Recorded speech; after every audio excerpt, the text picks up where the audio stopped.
Many women lose their pregnancies without ever knowing the early warning signs, and by the time they realize that something is wrong, it is already too late. But here is the truth.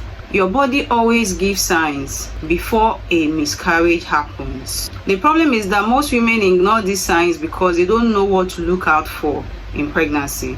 In this video, I'm going to share the early warning signs of miscarriage every woman needs to know, so you can act fast and protect your pregnancy. Some of these signs are subtle. Some may even seem normal, but they should never be ignored. If you are pregnant, trying to conceive, or know someone who is pregnant, this video could literally make the difference. So make sure you watch till the end. Hello friends, and welcome to today's video. As always, I appreciate all my subscribers, and if you're new here, Pharmacist Ngozi is my name. I talk about health issues relating to fertility, teaching you things you should know in order to improve your fertility and carry your own baby.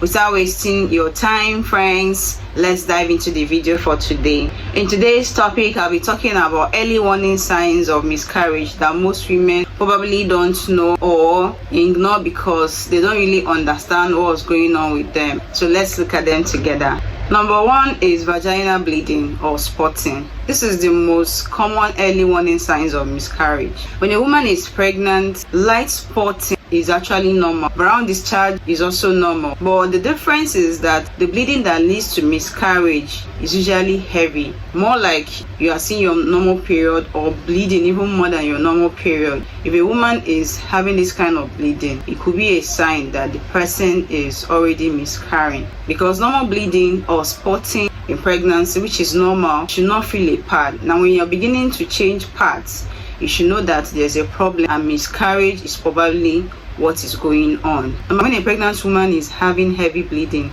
like soaking 2 maxi pads in 1 hour for 2 consecutive hours, is actually a medical emergency and the person should seek immediate medical help. Number 2 is abdominal pain or cramping. Again, mild cramping in pregnancy is normal. However, cramping that is persistent, severe, or located in the lower stomach pelvis, that is cramping described as being more painful than the normal period.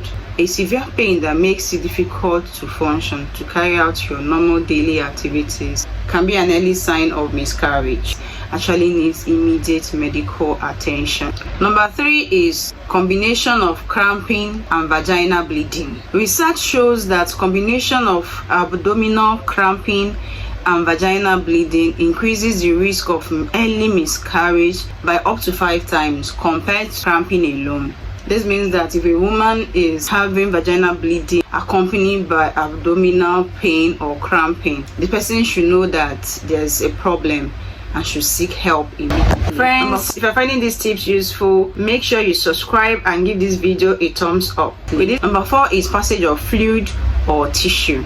The passage of tissue, which may look like a blood clot mixed with grey white or tissue, or a sudden gush of fluid from the vagina, is a strong indicator of an impending or in progress miscarriage. Personally, I witnessed how passage of fluid can actually lead to miscarriage, because there was a time I was with a relative who was pregnant, passing fluid, small, not really in large quantity, but just a little amount of fluid that she has to use pad. Because it was just 7 months old, she didn't think it was a problem. But when it was continuous for like 2 weeks, she felt like talking to the matron where she goes for antenatal. She had to call the hospital to report to the matron, and the matron asked, for how long have you been having this fluid passage? She said for 2 weeks, and it has been coming out small like that. Matron said, pack your bags and start coming to the hospital. That was labor. Who could have thought that could be labor? And that was how we went to the hospital immediately that evening. But by the time we got to the hospital, they had to do emergency CS for her. That was because the baby was already in distress. The amount of amniotic fluid protecting the baby in the womb had already reduced, so the baby was actually in distress, and they had to do an emergency CS. And luckily for us, this baby survived. So this is an example how burst of fluid, or even if it's sipping small, could actually lead to miscarriage or stillbirth. Number 5, low back pain. Sometimes severe low back pain could also be a warning sign of miscarriage. Number 6 is sudden loss of pregnancy symptoms.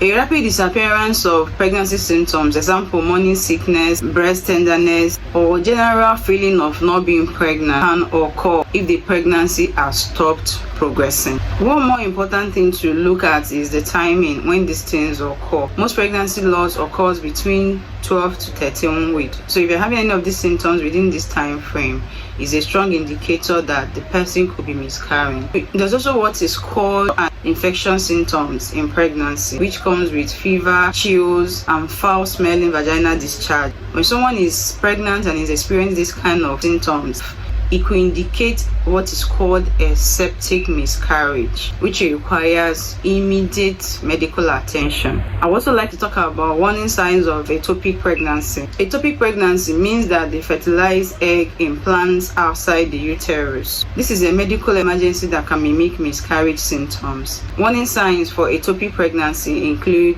persistent severe abdominal pain, particularly on one side of the tummy, shoulder tip pain, dizziness, fainting, or lightheadedness. Person should seek immediate medical help. Finally, friends, if you notice any of these signs, the best thing is not to panic, but to go to the hospital immediately for immediate medical help, which can sometimes save the pregnancy. But even when it cannot, early care protects your health and your future fertility. With this, friends, I've come to the end of today's video.